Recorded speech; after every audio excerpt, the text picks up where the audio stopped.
বন্যা পরিস্থিতির মাঝেই সোমবার ঊনকোটি জেলার নতুন জেলা শাসক হিসেবে কাজে যোগ দেন জেলার নতুন জেলা শাসক তমাল মজুমদার।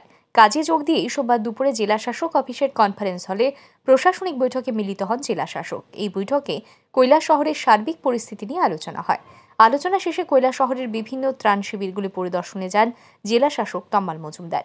পরিদর্শনকালে জেলা শাসকের সাথে উপস্থিত ছিলেন কৈলাসহর পৌর পরিষদের চেয়ারম্যান চপলা রানী দেবরায়, মহকুমা শাসক প্রদীপ সরকার, অতিরিক্ত জেলা শাসক এল ডার্লং এবং ডিসিএম মতিরঞ্জন দেববর্মা সহ প্রশাসনের অন্যান্য আধিকারিকরা।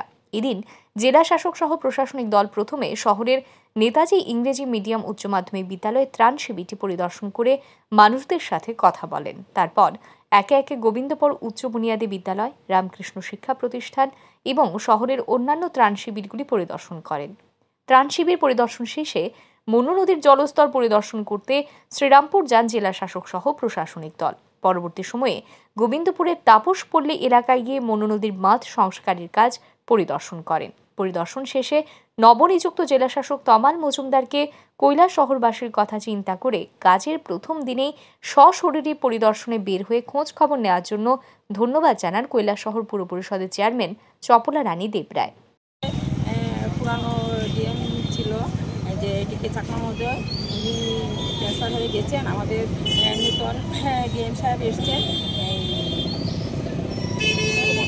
তমাল মজুমদার মহোদয়। তিনি আগেও এখানে এসডিএম ছিলেন। আশা করি প্রত্যেকটা কৈলাসের অলিগুলি ওনার চেনা আছে। তিনি এসে যে একটা কৈলাসের পরিস্থিতি দেখলেন, এতে তিনি ভীষণ দুঃখ প্রকাশ করছেন এবং আমাদেরকে নিয়ে আজকে ভিজিটে এসছেন যে সবাই ঠিক আছে কিনা।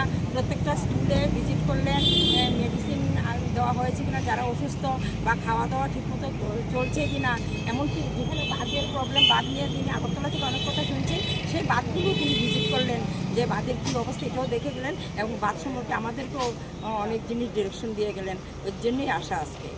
বিগত 2 দিনের টানা ভারী বৃষ্টিপাতের ফলে কৈলাস শহরে যেসব জায়গার বাড়িঘর জলমগ্ন হয়েছিল, সেই সব জলমগ্ন বাড়িগুলির মধ্যে প্রায় 80% বাড়িঘর থেকেই জল নেমে গেছে এবং মনু নদীর জলস্তরও স্বাভাবিক রয়েছে বলেই জানা গেছে। ব্যুরো রিপোর্ট, আর ই নিউজ।